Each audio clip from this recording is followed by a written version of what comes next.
के करंट लगा है? अनुभव कैसे बताएगा? वो अनुभव को कैसे बताएगा? वो तो स्वयं ने किया है अनुभव तो। अरे वो तो स्वयं यही नहीं कहेगा करता कि और आज भी स्वयं ही करेगा। वो अनुभव कोई भी गुरु बताएगा कि इशारा ऐसा देगा झटका लगा। शब्द के द्वारा। बाकी आप तो सीधी सी बात है, आपको चलना है तो प्रथम जितने भी वाणी है, बाहर कैसे रहना है, भीतर क्या कैसा भेद है, वो सारा वाणी बताएगी। अब वो समझाने वाले के ऊपर। अभी तुमने कहा कि अनुभव बताओ, अनुभव को क्या बताऊंगा? तुमसे अग्नि में पांव रखा ही आ गया, अब तुम तो आ जाओ तो तुम्हें पता लगाएगा, मुझे पता लगाए। परमात्मा के प्रति सच्ची लगन, एक विरह, एक तड़प, एक प्रेम जब जगेगा, उस टाइम जो है वो सत्य नाम प्रकट होता। उसका एहसास स्वयं को ऐसा होता जैसे कोई ब्रह्मांड में भयंकर कोई बिजली चमकी हो क्षण भर के लिए। जय सियाराम बंधुओं, सभी को राधा स्वामी साहिब बंदगी और जय सियाराम। आज हम आए गुरुदेव के पास और गुरुदेव से सत्संग चर्चा करेंगे और सुरत शब्द के बारे में और भी, और महाराज जी से हम ये भी जानेंगे। इन्होंने पूछा है, ये भी साहिब कबीरदास जी के ही सेवक हैं, कि साहब जी सार शब्द और सार नाम का भेद में जिंदे जी मर के आवा मंडल के ऊपर ही तो गरज रहा है, और बिना सार शब्द में प्रवेश के हम सार नाम में ले नहीं हो सकते। साहब जी ये भेद काया से बाहर मुझे बिल्ला ही बता पाएगा कोई। ये भेद क्या है, इसको स्पष्ट करो। और जब सब जो सुरत है वो शब्द में जब समा जाती है तो उसका अनुभव कैसा होता है, ये अनुभव बताने की कृपा करें।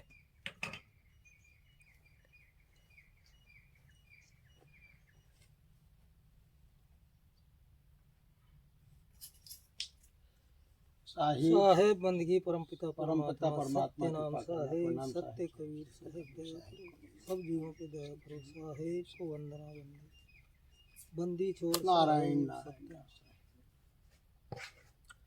सार नाम वो स्वतः अंग संग है, इस काया में नहीं है, वो अंग संग है। जो काया में है अगर खोज करोगे तो मन मिलेगा। सार नाम तो अंग संग है, वो न अछल है, उसे कोई दिया नहीं जाता, कोई देता नहीं है, वो तो स्वतः प्रकट है। जब हमारी सुरती और हमारे संपूर्ण इंद्रियां एकाकार हो जाएंगी, परमात्मा के प्रति सच्ची लगन, एक विरह, एक तड़प, एक प्रेम जब जगेगा, उस टाइम जो है वो सत्य नाम प्रकट होता। उसका एहसास स्वयं को ऐसा होता जैसे कोई ब्रह्मांड में भयंकर कोई बिजली चमकी हो क्षण भर के लिए, तब उसका एहसास होता है। उसका जिसे एहसास हो जाए फिर वो जीवन भर भजन सुमरन में तो लगा रहे, लेकिन एक दफे परमात्मा ने उसको संकेत दे दिया। जब तक नहीं होगा, जब तक विरह नहीं जगेगी। बातों का खेल नहीं है, शास्त्रों का विषय नहीं है, 52 अक्षर का विषय नहीं है ये। जब तक हम 52 अक्षरों के फेर से अलग नहीं हटेंगे, शास्त्रों से अलग नहीं हटेंगे, सिर्फ एकाकार होगी सुरती उस परमात्मा के चरणों में। और हम सतगुरु, देह गुरु और सतगुरु जो विधेय गुरु है, वो विश्व का वर्ड का आदि अनादि है। जो विधेय गुरु, वो सतगुरु कोई अलग नहीं होता। पूरे विश्व का एक खंड ब्रह्मांड पहले भी था, आज भी आगे भी रहेगा। तीन लोक में भी सत्य है, मनुष्य देह धर के आता है, और वो आपका स्वरूप भी है, विधेय स्वरूप ही परमात्मा जहाँ निज सत्य पुरुष है, वो वहाँ भी जाता है, आता है। हम जीवों के उद्धार के लिए वो यहाँ आता है।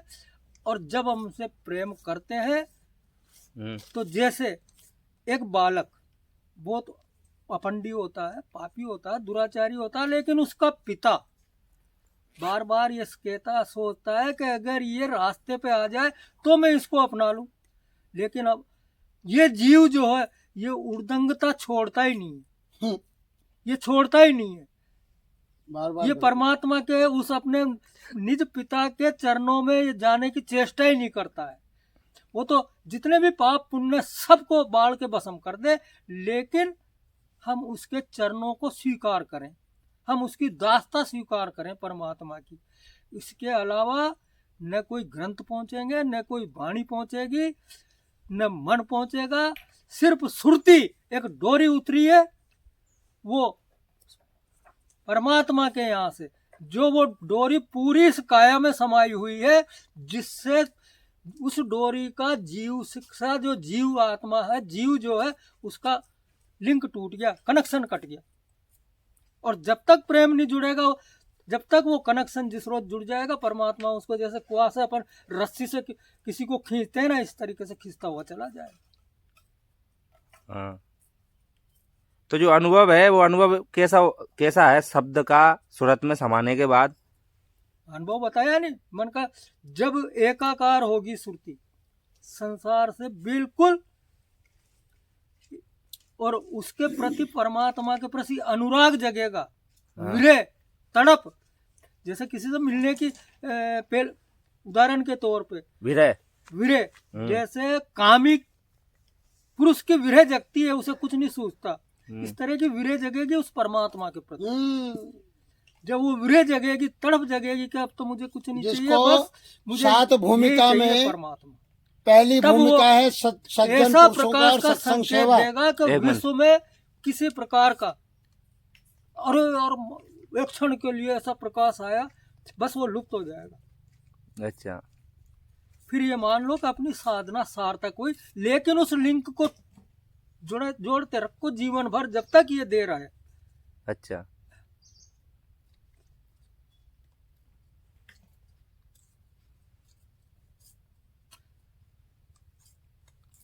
फिर अपना तो अनुभव यही है, और हर साधक सबका का अलग अलग। अलग अलग है। कितने इस पृथ्वी पे, इस धरती पे महान जो देखो संत पहली हैं, भूमिका में अगर साधक को अगर जो है तो चलना है तो वो सेवा करे संतों की, अपने किसी भी जीव मात्र की सेवा, निष्काम भाव से सेवा करता रहे, हर संत को सुने और उनसे विनय भाव से प्रश्न करे कि मेरे ये समझ में नहीं आया, ये क्या क्या बोल गए। तो वो अंदर का भेद है, सब भेद जितने भी वाणी है, बाहर कैसे रहना है, भीतर क्या कैसा भेद है, वो सारा वाणी बताएगी। अब वो समझाने वाले के ऊपर। अभी तुमने कहा कि अनुभव बताओ, अनुभव को क्या बताऊंगा, तुमसे अग्नि में पांव रखा ही आ गया, अब तुम तो आ जाओ तो तुम्हें पता लगाएगा, मुझे पता लगा है, अब वो अनुभव तुम्हें हुआ तो उसी को होगा। क्यों?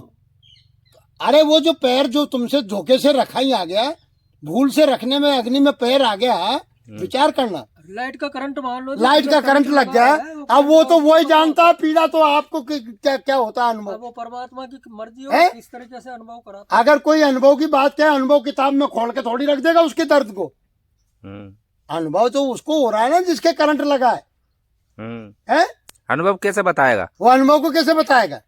वो तो स्वयं ने किया है अनुभव, तो स्वयं नहीं करता और आज भी स्वयं ही करेगा। कोई भी गुरु इशारा देगा शब्द के द्वारा, बाकी आप तो सीधी सी बात है, आपको चलना है तो पहली भूमिका है आप संतों का सेवा करो, घर में आप माता पिता का आदर करो, अपने कोई भी जीव है, अगर कोई गृहस्थी है तो उसका आदर करो, उनका प्रेम भाव जगेगा, परमात्मा प्रसन्न होगा आपको आगे की यात्रा। फिर मनन, फिर निध्यासन, फिर इसके बाद में आओगे, पहली भूमिका के बाद में मनन, फिर निध्यासन, फिर तुरिया विलपना, तुरिया और विलपना चौथी, और इसके बाद में आनंद मार्ग 5 तक, तो आनंद में भी फंसोगे।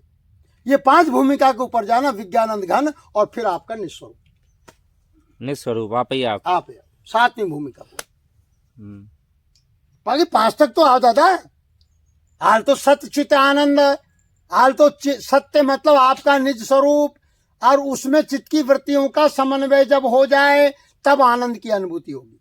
और उस आनंद के सामने ये विषयों का आनंद, खाने का, पीने का, भोग करने का, 5 विषय, ये 5 कर्म के द्वारा, 5 ज्ञान इंद्रिय के द्वारा जो भी अनुभव में आ रहा है, आता तो ज्ञान इंद्रिय से, शब्द रूप रस पर, ये विषय, इन 5 विषयों को विष की तरह त्याग दो। समझ में आ रहा है? कानों के आप कच्चे मत बनो। कान का काम है सुनने का, आंख का काम है देखने का, नाक का काम है सूंघने का, है, और त्वचा का काम है ये वायु तत्व की इंद्रिय विराट, जल तत्व की इंद्रिय जिह्वा। अब ये दो ये सबसे ज्यादा फिसल रहे हो आप जीभ से, खाने में और बोलने में। इसलिए बिना विचारे वाणी को मत फेंको, बिना विचारे मत खाओ। अन्न आहार पहली चीज है। आप भोजन पाते हैं, आजकल तो बफर सिस्टम में जा रहे हैं और वहां बैठ करके खड़े खड़े खा रहे हैं, खड़े खड़े पेशाब कर रहे हैं। तो इसका मतलब क्या है, तुम्हारे नेगेटिव ऊर्जा वाइब्रेशन बढ़ जाएगा। हमारे भारतीय संस्कृति में बैठ करके मतलब जो क्यों लघु शंका करते हैं, अब गुरु ने कह दिया मान लिया, तुम तो नुक्ताचीनी करते, तर्क वितर्क करते, वो गुरु के समर्पित ही नहीं। तुम तो आत्मसमर्पण दे दो गुरु को, पर गुरु कम से कम तुम्हें परख में आना चाहिए। तो गुरु क्या है? गुरु को वो नहीं है जो कानावाती कुर, जो शब्द जो आ रहा है ना तुम्हारी वाणी पे और हमारी वाणी पे, ये सतगुरु से आ रहा है। वो सार शब्द जिसको कह रहे हैं वहां से शब्द आ रहा है, और वहां जो आपका अनंत कोटि प्रकाश है, ऐसे कई सूर्य को प्रकाश, उतना ये भी फीका है। भाई सतगुरु से जब तक लगन नहीं लगेगी, तुम कम से कम सतगुरु को पहले समझे। सतगुरु कौन है? पानी से पैदा नहीं, श्वासा नहीं शरीर, अन्नहार करता नहीं, काका नाम कबीर। कबीर। आप और समझो, चार दाग आवे नहीं, आवे नहीं। ताको सतगुरु जान। ताको चार सतगुरु। दाग कौन से? अब वो भी समझने की जन्म नहीं लेता है, उसका जन्म नहीं होता है। जन्म होता है क्या आत्मा का? वो आत्मा को कोई काट सकता है, क्या पीट सकता है, क्या मार सकता है? मुझे बताओ आप। और जो सार शब्द है वो शब्द ही है। वो अरे वो जब आता है, यहाँ भी आता है, देह धर के आता देह धर के आता है और दिखाता फिर है, भी- लेकिन उसके अंदर ये लक्षण होते हैं। हैं, वो इनसे आत्मा- न्यारा है। अभी आत्मा आत्मा तो कर देते हैं, बस, लेकिन आत्मा के बाकी लिए जानते किसी से नहीं। कह दे कि आत्मा कैसी है, बाकी तो नहीं बस वो ये मरती नहीं है, ऐसे ऐसा कहना नहीं होता, आसान, वैसा कहना। कहने से कुछ नहीं होता। कहने से कुछ नहीं, ये परख का विषय है। ये परख करके और आप उससे अलग जब हटके तक सतगुरु की दया नहीं होगी, जब और तक नहीं सतगुरु वो है जो चार दाग से में नहीं आता, न्यारा है। जो उसके- विदेह स्वरूप है, और उसको देहधारी गुरु ही उसके उस अरे वो सतगुरु तो को भेद ही नहीं है भेद देता है। भाई। आएगा वो तो जो का त्यों है यार, देहधारी देहधारी। जैसे वो तो विदेह दिख रहा है तो मैं देह से, उस विदेह का बाकी वो तो भेद विदेह स्वरूप को देगा। प्राप्त हो गया, उसकी कच्ची काया रही नहीं, अब प्रकृति वो- पक्का तत्व वो हो जो गया। विदेह है वो सबके जीते वो जागते व्यापक हो गया। है। वो विदेह तो व्यापक है। वो तो मरता ना, आता ना जाता। उस गुरु से जब तक जब सच्ची तक लगन तुम्हारी नहीं काम लगेगी, क्रोध लोभ मोह अहंकार वो- इससे कच्चे हो गए तुम। वही ज्ञान का दाता है। ज्ञान हमारे खड़ग दया ले क्षमाशील खड़ा खेत संतोष में, तत्व से देखो संत सिपाही बाका है। यानी ज्ञान का खड़क, जैसे एक सूरवीर क्षेत्र में लड़ाई में जाता है तो उसके पास तलवार होती है, इसी तरह से ज्ञान खड़क ले खड़ा खेत में संत सिपाही बाका है। 5-25 8 को मारे जब जानूरे थारी रजपूती। अब ये हीरा पर बात कहूँ। अब ये 5-25 अभी तो यही जीव खा रहे हैं। 5 तत्व का जो शरीर है, 25 प्रकृति है, 3 गुण है, सब इसी में यही तो खा उलझन विदा हो रहे हैं। यही खा रहा ये बहुत बड़ी और ये तो दीवार है। खाएगा भाई, इसका और धर्म है, इसका कर्तव्य। ये दीवार निरंजन ने खड़ी करी है, मन ने खड़ी करी है। वो तो करेगा। छोटे रूप में मन है, बड़े रूप में निरंजन। छोटे और में यही मन। रोकता है, ये एक भी जीव को करने बाहर नहीं जाने उसने देता। सतगुरु का, अब सतगुरु के चरणों में गिरता है। उसने कह दिया कि मैं साहब, मैं सब में घुस जाऊंगा, पर ये सार शब्द मुझे बता दो। पर साहब ने की कि तू सार शब्द तुझे नहीं बताऊंगा, तू जीवों को दुख देगा। ये शैतान। सार शब्द का तो भेद ऐसा दूंगा मैं जिसको तो मतलब कोई खोल ही नहीं सकता। इसलिए गुरु नाम सुनाते हैं जब किसी से चर्चा नहीं करते सार कि शब्द ये तो गुरु, प्रकट और वैसे होगा। बोल जाते हैं हम तुम्हारे सामने। प्रकट होगा वो। प्रकट होता है, वो प्रकट तो होता अपने स्वयं की वो तो जिज्ञासा है, इतना जीना है, परतें आ रही हैं उसमें, वो तो चल रहा सब तो है। सबके पास। पर वो प्रकट जब होगा जब ये परतें हटेंगी। स्थूल सूक्ष्म कारण महाकारण केवल है। अब गुरु सेंध बताता, सेंध सेंध दे रहे हो तुम, अब जब जाकर के वो सुनाई देगा तुम्हें। देने की वस्तु भाई ये वाणी पे आ रहा सार शब्द है, किसी जीव का स्थान है, है, मूल स्थान है, मूल, और वहीं से आ रही है ये वाणी। न आना न जाना, आपे में आप सब। आज भी वहां सार शब्द से कोई भी जीव की रचना ऑटोमेटिक तार वहीं से जुड़ा हुआ है। अरे विद्युत तुम्हें लाइट दिखती है क्या? एक बात मान लो तुम तो, कि अगर बल्ब जल रहा है तो मैं तुमसे ये पूछ लूं यार दिनेश गिरी महाराज, ये बताइए कि ये बल्ब स्वयं प्रकाशशील है क्या? बताइए, है तो नहीं ना? तो ये जो भेद है वो गुरु ही लखाएगा। बिना गुरु के नहीं। गुरु तो लखा रहा है, बाकी तुम गुरु जो ये चेला में शब्द से चूके, जो- समझने ये जो- वाले में चूके। ये जो शब्द है, इनसे जो चर्चा ज्ञान की चल रही है, यही तो भेद है। वो तो सही। भेद बता दिया। बता रहा अपना नाम गुमनाम। तो महाराज जी ने अपना नाम नहीं बताने की बोला है, और आप हमसे कांटेक्ट करें तो हम मोबाइल नंबर दे देंगे आप लोगों को। हाँ, दादा गुरु आस्तिक गिरी, कृष्णानंद मुन्ना, ये गुरु है।